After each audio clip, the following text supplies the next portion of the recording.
Agora, ok. Não falo para ostentar sabedoria ou para satisfazer a curiosidade humana.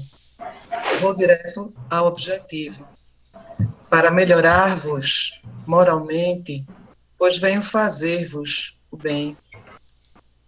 Não me vereis despender qualquer esforço para adaptar e enquadrar meu pensamento ao pensamento filosófico humano, ao qual me referirei o menos possível. Ao contrário, ver-me-eis permanecer continuamente em contato com a fenomenologia do universo. Importa escutar verdadeiramente essa voz, que contém o pensamento de Deus.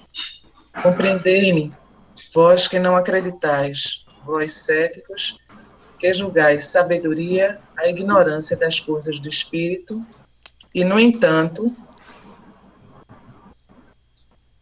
admirais o esforço de conquista que o homem diariamente exerce sobre as forças da natureza. Ensinar-vos-ei a vencer a morte, a superar a dor, a viver na grandiosidade imensa de vossa vida eterna. Não ocorrereis com entusiasmo ao esforço necessário para obter tão grandes resultados? Vamos, pois, homens de boa vontade, ouvi-me. Primeiro, compreendei-me com o intelecto, e quando este ficar iluminado e virdes claramente a nova estrada que vos traço, palpitará também vosso coração, e nele se acenderá a chama da paixão, para que a luz se transmude em vida e o conceito em ação. Sani, Vai falar, Ismael? Sani, eu acho que o seu microfone ele tá aberto, que tá vindo o som. O meu? Aqui tá fechado, mas eu posso sair de novo. Eu tô falando pelo pedido. Tá. E Silvio, você ia falar? Mas você vai falar primeiro? Pode falar. Não, eu não ia falar não. Pode falar. Mas assim, nesse pedaço, eu só queria ressaltar uma coisa que ele fala, né, um pouquinho mais acima, né? Que a gente vai, com o tempo, aprendendo, né, com as coisas da natureza, né? E só mais uma coisa que me vê assim, né, um lembrete, né, que as pessoas acham que elas vão aprendendo a dominar a natureza, né? Isso é uma coisa que o homem tem na cabeça dele, que vem, não sei exatamente de onde, né, ele tira essa ideia, né? Então ele acha que ele tem que conhecer a natureza para poder subjugá-la, e é justamente o contrário que ele tenta mostrar aqui nesse início, né? Que a gente vai compreender a grandiosidade da natureza, da força que o planeta tem sobre as nossas próprias vidas, como ele é importante na direção que a gente está seguindo. E a humanidade ainda pensa muito o contrário, né? Que ela pode compreender, aprender a dominar a natureza em qual ela vive, né? Esse acho que é um dos pontos principais de compreensão que estão tentando incutir na humanidade nesse processo de transição.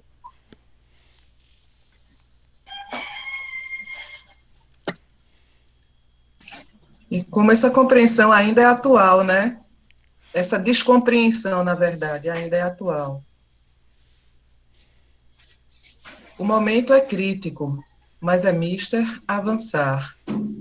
E então, coisa incrível para a construção psicológica que o último século imprimiu em vós, nova verdade vos é comunicada por meios que desconheceis, para que possais descobrir um novo caminho. O alto que vos é invisível nunca deixou de intervir nos momentos culminantes da história. Eu acho que emissão aqui para dar uma emissão também para falar, Fernando. Bem interessante, porque nós vemos aí na história, né, que o homem sempre se coloca como centro, né? Então tem as feridas narcísicas, né? que o pessoal fala que na história aconteceu, né? Galileu tirando a Terra do centro do universo, né? Depois, com Freud, tirando o ego do centro das dinâmicas psicológicas, né? Dizendo que o inconsciente é que determina muita coisa, né? E depois também com Marx, né? Que coloca que o sistema econômico, com o materialismo histórico, o sistema econômico passa a determinar muita coisa também, né?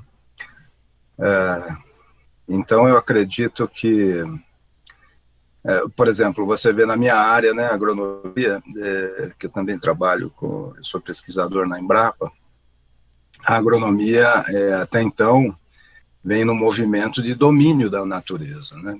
De fazer com que a natureza faça aquilo que é do interesse do homem, né? E não que o homem está integrado na natureza e que a gente precisa entender os ciclos, entender a dinâmica do processo ou do sistema como um todo, para que a gente possa se integrar e tirar o melhor dele, mas de uma forma integrada, né? De uma forma holística, né? De uma forma harmônica, né? Então, eu acho que essa questão do homem, porque os nossos horizontes me parecem que são muito pequenos, né? Então, às vezes, determinado pelo sistema econômico, nós queremos destruir uma floresta e plantar uma pastagem no lugar, por exemplo, né? Isso que vocês estão vendo na mídia aí acontecer direto, né? Então, eu acredito que nós temos muito pouca compreensão ainda, né, dessa integração, né, universal, né, e compreensão desse sistema universal, né? Verdade.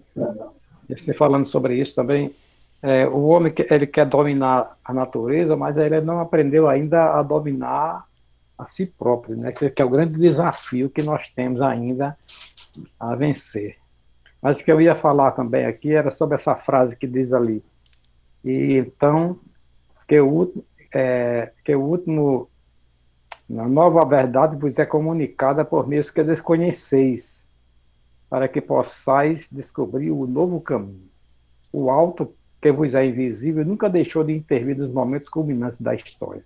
Essa questão da verdade que é comunicada por meios que nós desconhecemos, tem criado muitas situações conflitantes entre os estudiosos, aqueles mais pragmáticos, mais céticos, né, porque tudo tem que ser experimental, e às vezes esse experimental foge do controle daquilo que o cientista deseja. E, principalmente, por exemplo, num caso desse como o de Pietro, que ele traz aí um avanço de conhecimentos na área da ciência, e que simplesmente o Espírito vem e dá a informação. E aí nós não podemos dizer assim, não, isso aqui não pode ser comprovado, porque não pode ser aceito, porque é uma revelação. Uma revelação não é algo aceitável dentro da ciência. Então é um problema realmente muito difícil.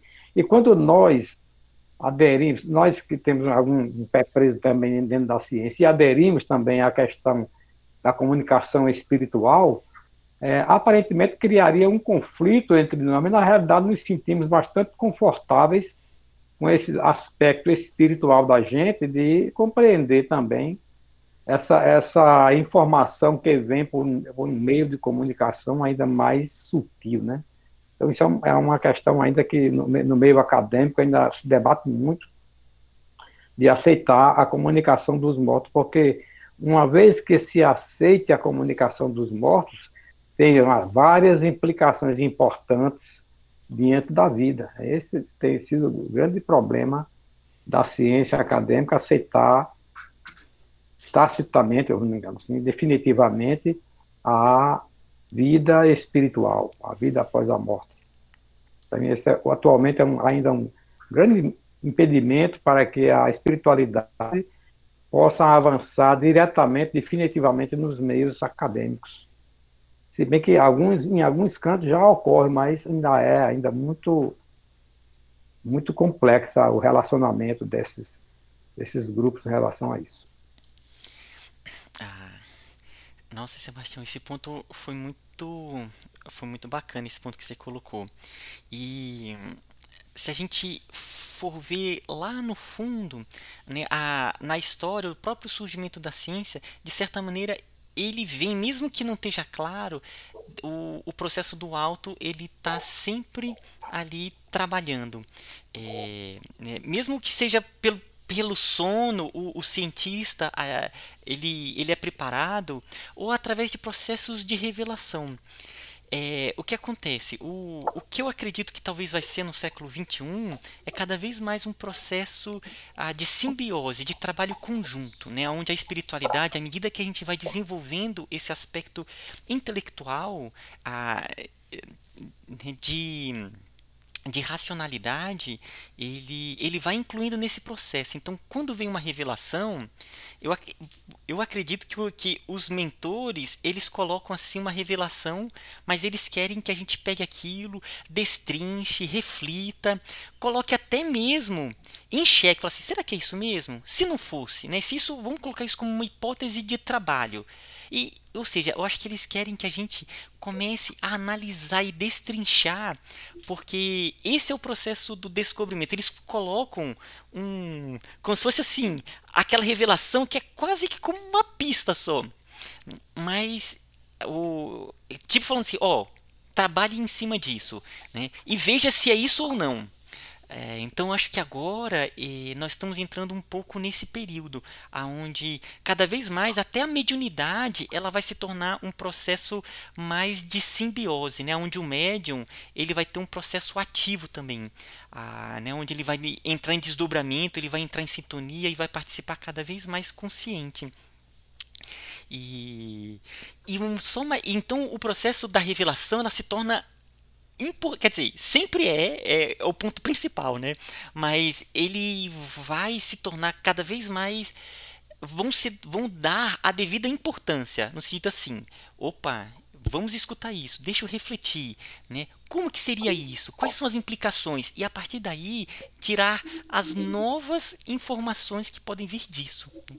E só um último aspecto que eu queria colocar ainda sobre esse ponto que fala que o alto que vos é invisível nunca deixou de intervir nos momentos culminantes da história. Isso é muito interessante, que tem um outro livro do Ubaldi que ele vai mostrando características da sociedade, do planeta como um grande organismo, como um sistema. Então ele tem uma parte que ele coloca que na nossa história, parece que vem determinados seres, pessoas, humanos, e eles fazem a história. O fulano veio lá e ele fez a história e a história seguiu por aquele caminho. E quando a gente vai pensando desse ponto de vista multidimensional e do ponto de vista orgânico, sistêmico, não é bem assim que acontece, né? Por exemplo, quando a gente tem um corte, deu um corte no nosso organismo. Não é ali o sistema, né? O Silvio me chama a atenção, são as plaquetas, né? Enfim, os elementos responsáveis pela cicatrização. Não são aqueles que estão ali e falam assim, opa, temos que consertar isso. O organismo como um todo, ele passa o quê? Ele passa a produzir, ele passa a... Devido àquele corte, ele aumenta o número de plaquetas, enfim, de glóbulos brancos para trabalhar naquele corte a fim de curar. Por quê? Porque o organismo ele tem um determinado objetivo, manter a sua harmonia. Então o planeta, à medida que ocorrem determinadas cicatrizes, feridas, né, ele vai colocando aqueles elementos, aqueles seres humanos próprios para curar e guiar a humanidade para determinados caminhos. Então, inverte um pouco. É do alto, pensando como um organismo, um sistema, é do alto que vem que reencarnam as pessoas para guiar a história por determinado caminho, né? Então essa parte aqui quando fala o alto que vos é invisível nunca deixou de intervir nos momentos culminantes da história. Mostra isso, que há um governo oculto, muito além do que a gente imagina. É isso. Muito bem. Vou só pedir desculpa aqui que eu teve que sair rapidinho, gente, porque como eu estava falando com o Sebastião no início aí, os afazeres domésticos aqui. Eu só me lembrou isso aqui que vocês leram aí, a história do Galileu, né? E, olha como é que o tempo leva-se tempo para as coisas se processar, né? Essa questão. Copérnico também, né? Então, em 1530, o Copérnico escreveu o livro dele, onde ele defendia a ideia do Sol ser o centro do universo, né? Que eram umas ideias antigas, né? Mas ele estava revigorando. Não entendi. Sol ser o quê? O Sol ser o centro do universo, né? A visão heliocêntrica, né? Não geocêntrica. Em 1610, ou seja, 80 anos depois do livro do Copérnico, o Galileu ele teve a ideia de... ouviu falar de um telescópio, né? Ouviu falar de um... Eu gosto de falar como dou aula dessas coisas. A gente tem aqui, eu tenho até o telescópio do Galileu aqui, ó. Era desse tamanhozinho quando ele construiu, tá? Ele tinha esse poder de resolução, extremamente simples, né? E ele resolveu construir o telescópio. Não foi ele que inventou, ele construiu, e o que ele foi olhar para o céu. E ali ele viu que a Lua tinha buraco, né? Ou seja, a Lua não era perfeita, não era morada dos deuses. Ele viu que Júpiter tinha umas estrelinhas que ficavam girando em torno de Júpiter, que são satélites de Júpiter, né? E que, pelo menos para as estrelas, para satélites de Júpiter, o centro do universo era Júpiter, e não a Terra, né? Então, pela primeira vez, ele tinha um fato observacional, né, de que a ideia da Terra ser o centro do universo não casava com aquilo que estava sendo observado, né? Existiam modelos mais eficientes para explicar isso, né? E só que o pessoal da época não aceitava, né? Dizia que aquele instrumento era um instrumento do demo, não condizia com a verdade. Os sujeitos, as pessoas da época, os cientistas da época, não se permitia a ter um novo olhar, a olhar por aquele instrumento chamado telescópio. Vai se levar tempo, só por volta de 1680, ou seja, quase 70 anos depois, para 1700, que as ideias de Isaac Newton nasce no mesmo ano que o Galileu morreu, né? O Isaac Newton ele consegue criar um sistema matemático para conseguir explicar que nem o Sol era o centro do universo, o Sol era só o centro do sistema solar, né? E vai se levar mais 100 anos para ser validadas as ideias de Isaac Newton, ou seja, leva-se quase mais de 200 anos desde a construção do telescópio para o grupo dos cientistas começarem a mudar suas ideias, né? Então, ou seja, leva 2, 3 gerações, né? E esse despertar para o espírito, né, há muitos anos, desde que o homem é homem, existe o despertar para o mundo espiritual, mas de forma assim, mais patente, né? Não temos 200 anos ainda disso, né? E isso leva-se tempo para vencer a inércia, para a pessoa aceitar esse novo olhar. O novo telescópio que eu digo é a mediunidade, você poder enxergar o mundo espiritual, não só o cosmos, mas o mundo espiritual também. E isso leva-se tempo, mas está se processando. Hoje em dia, se fala mais de espiritualidade que há 30 anos atrás.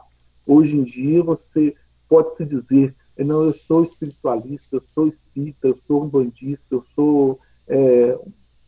as pessoas já não se chocam como há 40 anos atrás, os mais velhos sabem disso, que você tinha que falar de boca miúda que era espírita, você tinha que falar de boca miúda que era umbandista, você tinha que falar de boca... porque senão você sofria uma série de assédios da sociedade. Então, as coisas vão se processando. Esse aspecto da mudança ele é muito claro, quando a gente, deixando a ciência propriamente dita de lado, e pensa nas informações, nas revelações que impactaram na vida da humanidade, num tempo mais longínquo, eram todas ligadas à religião, de alguma forma ou de outra. Toda informação que fosse causar uma mudança na trajetória da humanidade vinha através da religião. Isso mudando gradativamente. Hoje em dia, que a gente percebe cada vez mais, e aí reforça o pensamento do Ismael quanto ao desenvolvimento da mediunidade, as informações que estão vindo, que chamam a atenção das pessoas, estão vindo de meios cada vez mais aleatórios. É um filme que você vê que te desperta um determinado pensamento, é um livro, é uma música, é uma conversa que você ouve de pessoas estranhas. E, assim, não tem nenhuma ligação com religião, com proposta de mudanças do planeta, da humanidade, mas você vai captando ideias que te fazem pensar em possibilidades de mudança a partir daquilo. E isso leva um tempo. Como o Pedro estava falando, isso vai aos poucos. Você vai ouvindo aqui, ouvindo ali, e aquilo vai criando um sentimento dentro de você, do que está do teu lado, do cara que está do outro lado da rua, e isso vai aumentando e vai num crescente, vai se tornando uma massa que passa a pressionar essa mudança. De alguma forma, né, Silvio, eu acho que as coisas vão acontecendo meio que como um inconsciente coletivo, né, que a gente vai acessando e a gente vai conscientizando esses nexos, né, esses insights, né, essa construção de sentido, né, tudo isso vai sendo construído, e agora com essa informatização, né, eu acho que a gente vai muito mais rápido também, né. Agora, uma outra coisa, voltando lá ao que o Paulo estava falando, eu acredito que talvez a grande revolução, né, no conhecimento, será a gente superar a dicotomia sujeito-objeto, né? Então, eu acho que a hora que a gente entender que o instrumento não é mais necessário, né? Porque dependendo do instrumento, a gente tem acesso a novos níveis de consciência, né? Ou novos níveis de percepção, né?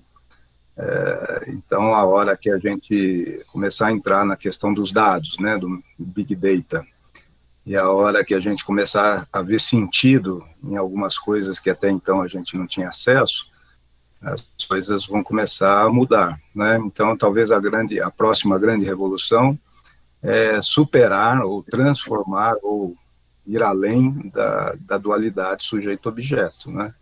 Onde nós próprios seremos o próprio objeto, né? Ou o próprio instrumento, né? Essa questão da física, né? Do experimento da dupla fenda ou do gato de Schrödinger. Eu acho que é uma coisa que vai meio que... quando não houver mais a caixa do gato, né? Talvez a gente possa saber se o gato está vivo ou está morto, porque o gato é parte de nós também, né? E nós somos parte do gato, né? Então, eu acho que talvez a gente chegue lá, né? E aí a gente vai ter consciência dessas múltiplas dimensões, né? Da interassistencialidade e assim por diante. Não sei, umas coisas que eu estou pensando agora aqui. Acho que faz sentido. Vou até fazer uma brincadeira. Tem aqui um gato na rua que ele mia demais, ele é bem estridente, ele acabou de chegar, quando você estava falando da história do gato. Ele deu uma parada agora, mas ele é uma loucura. Pode avisar que a gente não está falando dele especificamente, estamos falando do...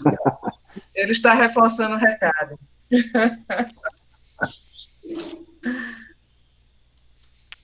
Continuo ou a gente fica por aqui? Não, pode continuar. Nossa, já são 8h30 já. Mas pode ser mais umas 2 frases para a gente... pode ser. Para caminhar um pouco, né? Tem 608 páginas ainda para a gente ler. A gente está na 21ª. Que sabeis do amanhã? Que sabeis da razão por que vos falo?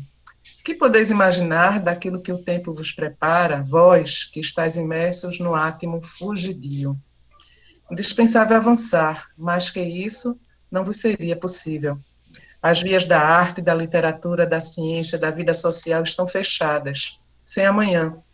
Não tendes mais o alimento do espírito e remastigais coisas velhas que já são produtos de refúgio e devem ser expelidos da vida.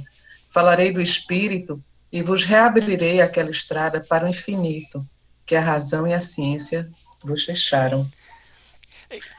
Deixa eu só fazer um comentário nessa parte que eu acho tão interessante, porque quando ele fala aqui, né, quando fala que as vias da arte, da literatura, da ciência e vida social estão fechadas, sem amanhã, é tão forte quando a gente pensa assim, né? Mas é interessante que do ponto de vista espiritual, se essas atividades, elas não visam um processo de maior conhecimento, de autoconhecimento, de maior evolução espiritual, de maior integração, é como se fosse quase que uma distração, né?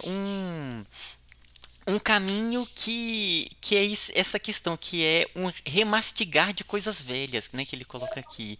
Então, do ponto de vista espiritual, eles colocam muito isso, porque é como se houvesse tanta coisa interessante e fica ali sempre remexendo nos mesmos aspectos, sabe? Mesmo que pareça que está sendo muito interessante, eles falam assim, olha, é como se fosse né, quando a gente coloca um cachorro no canil e tem todo o jardim, a porta tá aberta, mas ele só quer ficar por ali brincando e fazendo atividade ali, você vai explorar, né? Por exemplo, o meu cachorro, ele não quer passear, por mais que eu tente, rapaz, vamos pra cá, e ele não quer, né? Ele só quer ficar no... Aí eu, gente, que mundo, né, imenso que tem para ele aprender, mas ele só quer ficar ali nas mesmas coisinhas, ele é muito ali naquela coisinha do... Então é um pouco isso, sabe? Me fez lembrar. O meu cachorro tem que aprender com o seu, rapaz. Ah, eu doido para passear com ele e ele não o quer meu de abre jeito a nenhum. porta, ele... Ontem a gente ouvia, né, da avó falando que o cachorro, exatamente isso, o cachorro correndo atrás do rabo. Então, ela falava assim, você já pensou se São Francisco resolvesse ficar olhando para as questões dele passadas, da vida passada, se culpando, vivenciando aquelas situações que ele passou, ele não seria o São Francisco, né? Então, é justamente a gente deixar de ficar correndo atrás do rabo e olhar para frente, né? Porque todos nós temos questões aí. Se a gente for ficar mergulhado nas nossas questões, é muito, Fica né, paralisado. Isso mesmo.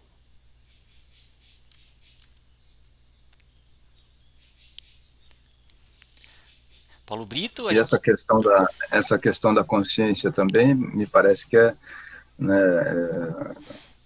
me parece uma coisa exponencial, né? Quer dizer, uma coisa puxa a outra e as coisas começam a fazer sentido, e se você acessa um novo nível, ele traz mais outro e vira uma coisa exponencial, né? Então, a gente às vezes fica mesmo nessa coisa de correr atrás do próprio rabo, né? Talvez até pela exigência metodológica da ciência que nós temos hoje, né? Mas talvez a gente tenha que superá-las também, né? Essa metodologia científica, né? Positivista, né? Experimental, né? Talvez tenham coisas que, voltando nessa questão da dualidade sujeito-objeto, né? Tem coisas que não dá para fazer um experimento, né? E que o experimento traz mais questionamentos do que esclarecimentos, né? Então, acho que a gente precisa repensar tudo, né? O tempo todo, repensar tudo, né? Porque tudo começa a perder sentido por um lado e a ganhar novos sentidos por outro, né? Então, de forma exponencial, talvez.